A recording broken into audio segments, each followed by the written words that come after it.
Oh, look at this. I think I found a big kahuna. Yeah, that's what I'm talking about. This is where I was at previously. So 15 years ago when I was last here, there was a big processing station that we found. And it was behind a big rock, and that's what I've been looking for. And I haven't been able to blunder into it until now. So here, if you look, again, big rock, uses a shelter. This one here actually has a nice overhang, if you see right here.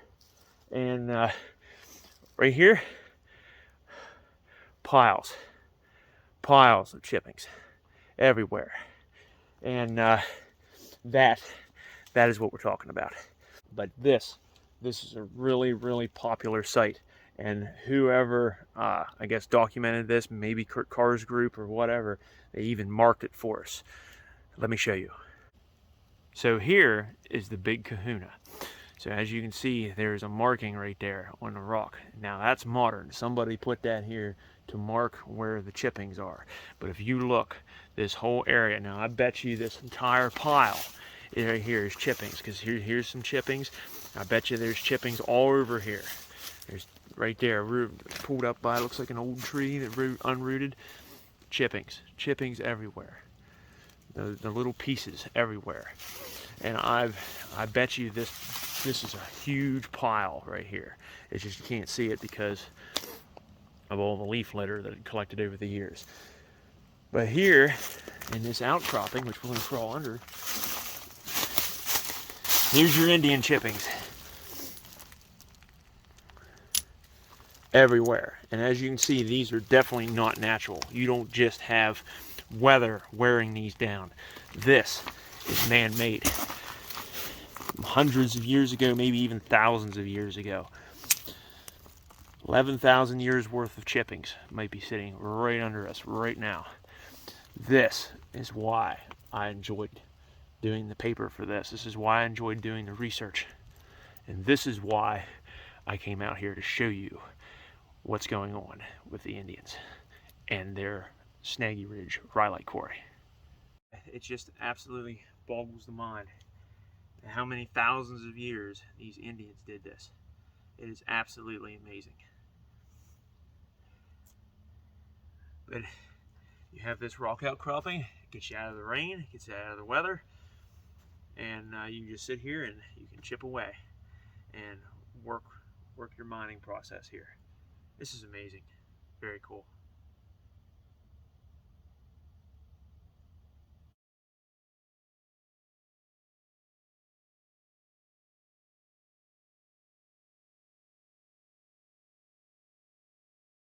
So since we found a big kahuna, I think it's time to go. So I think we've seen enough. I know I gotta go that way to get to the truck. So let's hope I'm right. Like I said, I've got lost here before. I hope I don't get lost again. Luckily we're on a ridge, so if you can't fall off one side or the other, you kind of got to go one way or the other. And of course you got the sun telling you where the east and west is, since it is morning. And I came north with the sun to my right, and I'm going to go south with the sun to my left.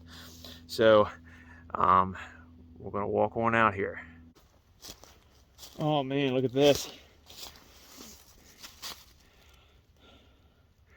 This is pretty cool. I'd never seen this one. We must have blundered by this one 15 years ago. But look at this.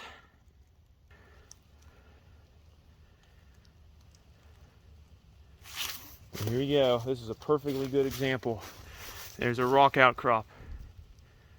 And right there is a giant pile of chippings. And again, they're using them for shelter from the rain and the wind.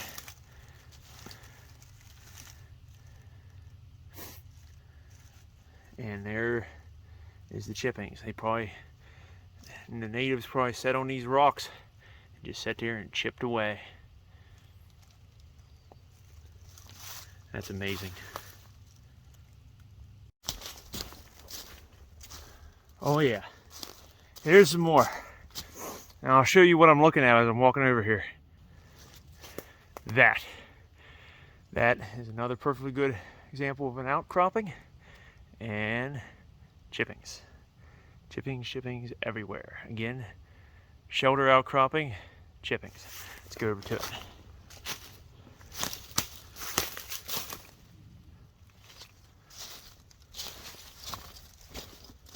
Oh yeah, this is actually probably better than the other one that we've seen. So look at this. Clean out here going. Chips. I bet you there's some under here. Yeah, I'm slipping on them. Chips. Chips everywhere.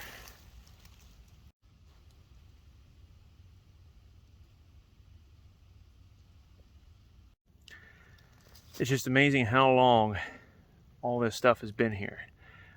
Thousands of years of chippings, and these are all just piled up. And the activity here is just amazing of how much the Indians mined and were up here. More so than you could tell from other campgrounds, because they moved. They might stay at a village for so long, and then they would pick up and move someplace else. And so you would never have this much activity all in the same spot, mostly. Sometimes you did, but this is very unusual for Indian activity and things like that. And it's just amazing. And the thing is, there's no signs. You know, everyone says, well, you know, historical sign, we don't know what it means because we don't know the context. This doesn't even have a sign. I mean, nobody knows about this, and the even the Pennsylvania Museum Commission, Historic Museum Commission, they came out here. They did an archaeological research project out here. They actually physically dug one of these rocks up, and they never published a paper on it. The lead dude was this Dr. Kurt Carr, and he never published a paper. So nobody knows anything about this. I don't know if they're trying to keep it secret so nobody disturbs it. I don't fully understand, but I got interested in it a long time ago, stumbled upon a little bit of history, got into doing the research, and I am, as far as I know, the lead expert on this in Franklin County, Pennsylvania. The only one that I know of that might beat me is Dr. Kurt Carr and his team, and they have the paperwork, they have the research, but they never published a paper. So if you're interested in learning about Snaggy Ridge Indian Rhyolite Quarry or the Carball Run archaeological site, I would suggest for you to go to the only source that I know of that's published, and that is my paper, which is actually online on the Mercersburg Historical Society website. And you can also Google Snaggy Ridge Indian Rhyolite Quarry, and sometimes if you Google my name, Dakota Brecker, it'll come up. But I highly suggest you to read that if you're interested, because that is the only published work that I actually know about this, and it's just a very, very broad, like 11-page paper. So it's not much there. They had way more research, way more stuff, and they never published anything. So if you're interested and you want to read my paper, it's available online. If you want to dig into even more of it, I suggest for you to contact the Pennsylvania Museum Commission and tell them to get Dr. Kurt Carr to publish his work. As I walk through the valley or the ridge of divots, I mean, look at that. They're everywhere. There's one. There's one. There's one. There's one.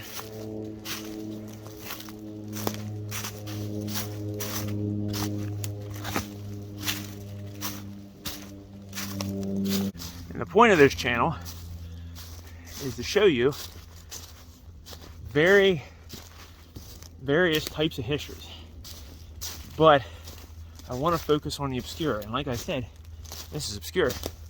Nobody knows anything about it. Nobody published a paper on it, even though research has been done. There's no signs. You have the Carball natural area that we've seen on the way in, but it doesn't tell you what it is. It just says it's a natural and archaeological area and you're not supposed to disturb it. But why?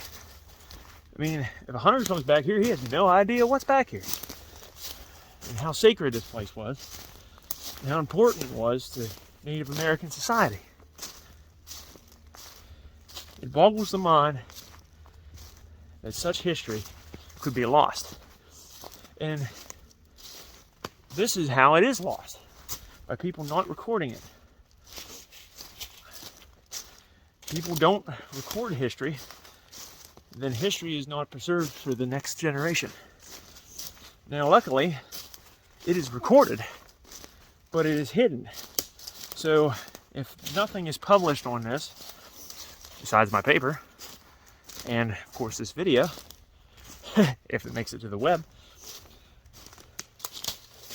you know, if nothing is published, then it gets lost in libraries. And then people are going to dig it up in a library and go, here's a bunch of research, but we can't make heads or tails of it because we don't know what it is. Or, like all great societies, the libraries disappear for various reasons. Hitler had a lot of books burned because he didn't particularly like certain information to be spread. That's a modern example. War destroyed the Library of Alexandria.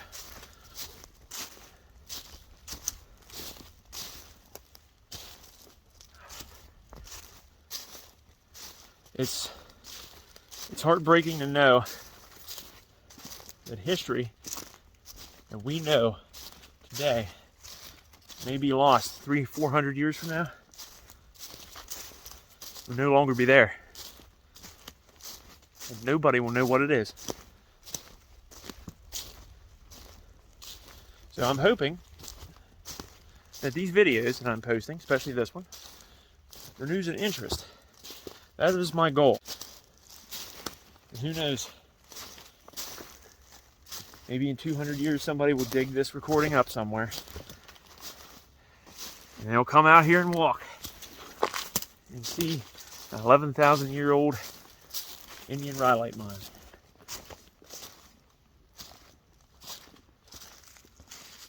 And they will know what it is. Oh, look at that. I found the road. I found the road. That's awesome. Okay. Yeah. And you know what? Makes me very proud of my directional skills. I got here and I didn't have to use the GPS or the compass. I just walked out the ridge and right out back.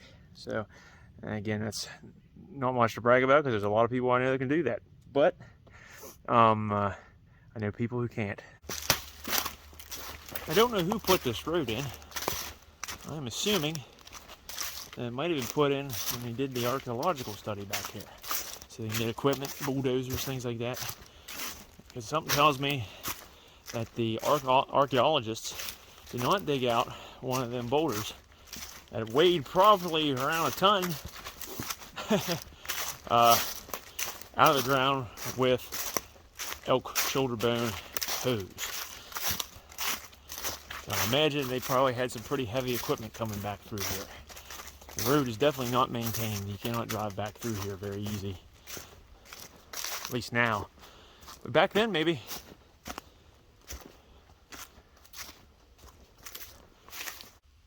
And this is where the trail appears to go missing. As I said before, the trail, when coming in, disappears.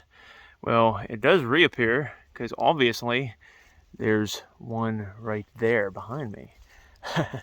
But if you look forward here, it just disappears. So it disappeared somewhere over there, and now it's disappearing over here. So I can't rely on the trail anymore. I'm going to have to just go that way, because that way is keeping the sun to my east, which means I'm heading south, and I need to head south to get to my truck.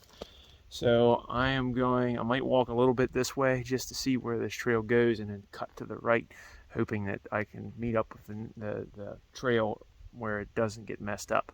But I'll show you the trail as it looks from over here. So as you can see, the trail kind of fades off into the wilderness, most likely because of these bushy type, looks like maybe honeysuckle bushes of some sort. growing up in between and this log here. I kind of can make out a little bit of a trail.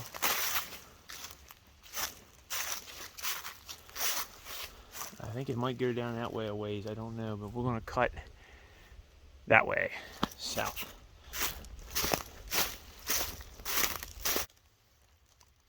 Good old Daniel Boone once said that never been lost.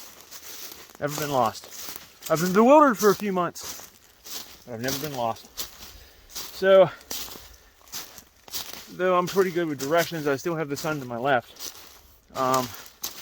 It seemed like I should have came out on the road a long time ago, on the main road where my truck was parked. And I didn't.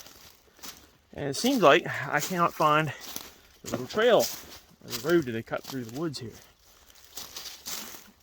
But I am heading in the right direction, and I had to pull my phone out to look at Google Maps and my location just to make sure that I am still where I need to be, which I am.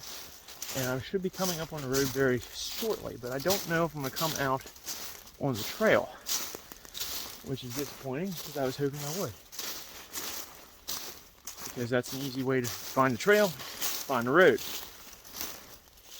I cannot find the trail.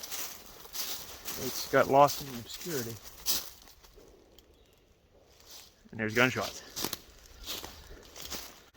As long as you can keep your bearings and keep going in a straight line, usually you can get your way out of here. And speaking of the devil, I found the road. But I didn't find the trail that I came in on. So, I found the road.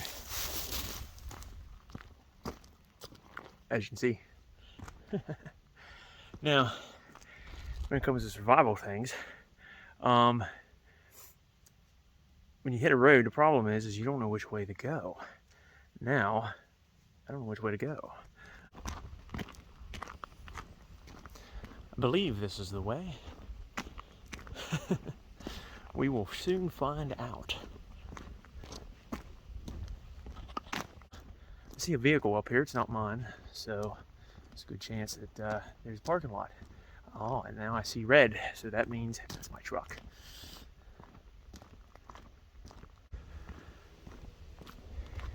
And there she is.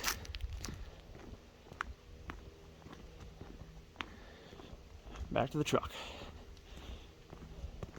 So hopefully you'll learn something about Indian rhyolite mines on Snaggy Ridge. And you find it interesting. Like I said, if you ever want to come here, just be prepared. Like I said, I got bewildered back there just now, but I just for a few minutes. But luckily, I had my phone at work. I also have a backup GPS. I have a compass in case. But eventually, you're going to come out of the road sometime. Anyway, I hope you enjoyed the video, and I'll see you next time.